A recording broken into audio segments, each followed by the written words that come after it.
کیونکہ جو کوئی مجھ سے اور میری باتوں سے شرمائے گا، ابن آدم بھی جب اپنے اور اپنے باپ کے اور پاک فرشتوں کے جلال میں آئے گا تو اس سے شرمائے گا۔ لیکن میں تم سے سچ کہتا ہوں کہ ان میں سے جو یہاں کھڑے ہیں، بعض ایسے ہیں کہ جب تک خدا کی بادشاہی کو دیکھ نہ لیں، موت کا مزہ ہرگز نہ چکھیں گے۔ پھر ان باتوں کے کوئی 8 روز بعد ایسا ہوا کہ وہ پطرس اور یوحنا اور یعقوب کو ہمراہ لے کر پہاڑ پر دعا کرنے گیا۔ جب وہ دعا کر رہا تھا تو ایسا ہوا کہ اس کے چہرے کی صورت بدل گئی اور اس کی پوشاک سفید براق ہو گئی، اور دیکھو 2 شخص یعنی موسیٰ اور ایلیا اس سے باتیں کر رہے تھے۔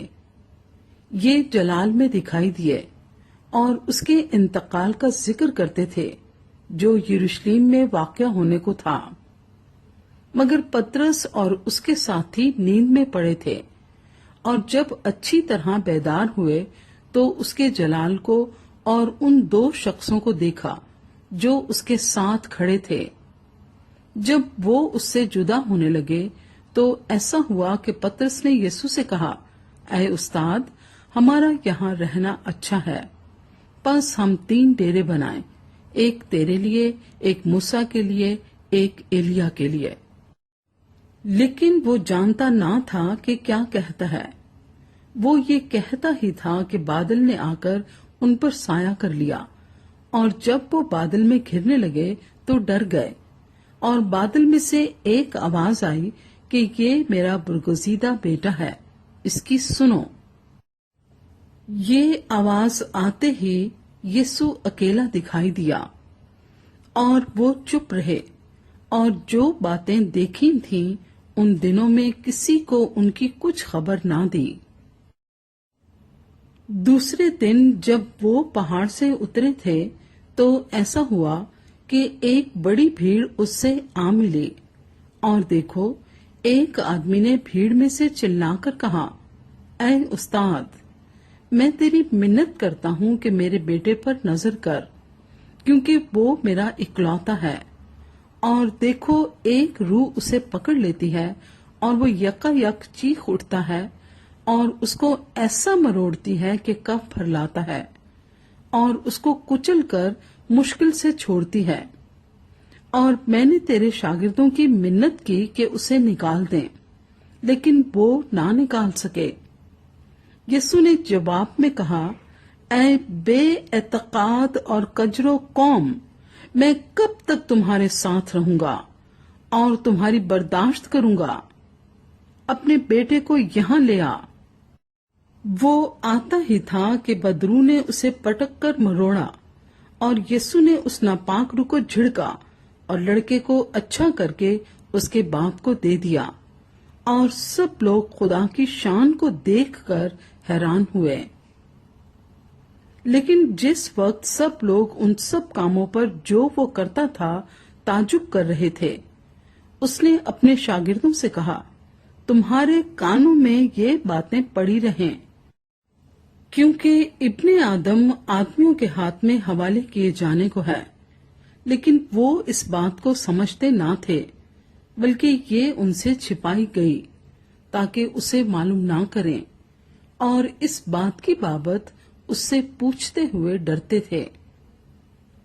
پھر ان میں یہ بحث شروع ہوئی کہ ہم میں سے بڑا کون ہے؟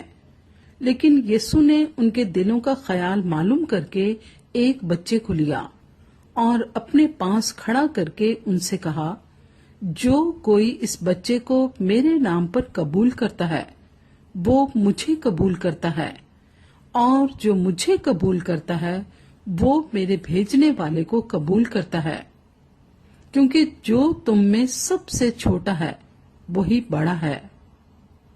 یوحنا نے جواب میں کہا، اے استاد، ہم نے ایک شخص کو تیرے نام سے بدروہیں نکالتے دیکھا، اور اس کو منع کرنے لگے کیونکہ وہ ہمارے ساتھ تیری پیروی نہیں کرتا۔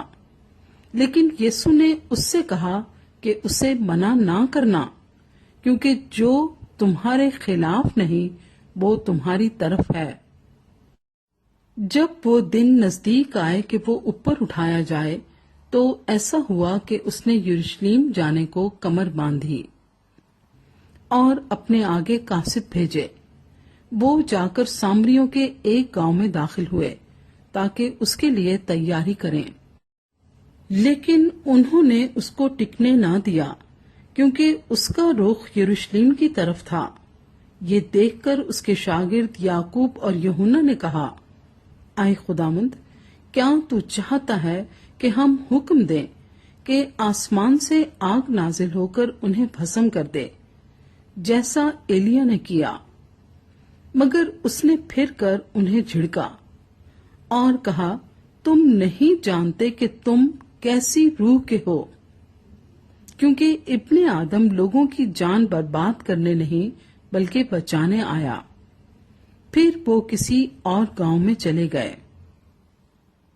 جب وہ راہ میں چلے جاتے تھے تو کسی نے اس سے کہا، جہاں کہیں تو جائے میں تیرے پیچھے چلوں گا۔ یسوع نے اس سے کہا کہ لومڑیوں کے بھٹ ہوتے ہیں اور ہوا کے پرندوں کے گھونسلے، مگر ابن آدم کے لیے سر دھرنے کی بھی جگہ نہیں۔ پھر اس نے دوسرے سے کہا، میرے پیچھے چل۔ اس نے کہا، اے خداوند، مجھے اجازت دے کہ پہلے جا کر اپنے باپ کو دفن کروں۔ اس نے اس سے کہا کہ مردوں کو اپنے مردے دفن کرنے دے، لیکن تو جا کر خدا کی بادشاہی کی خبر پھیلا۔ ایک اور نے بھی کہا، اے خداوند، میں تیرے پیچھے چلوں گا، لیکن پہلے مجھے اجازت دے کہ اپنے گھر کے لوگوں سے رخصت ہو آؤں۔ یسوع نے اس سے کہا، جو کوئی اپنا ہاتھ ہل پر رکھ کر پیچھے دیکھتا ہے وہ خدا کی بادشاہی کے لائق نہیں۔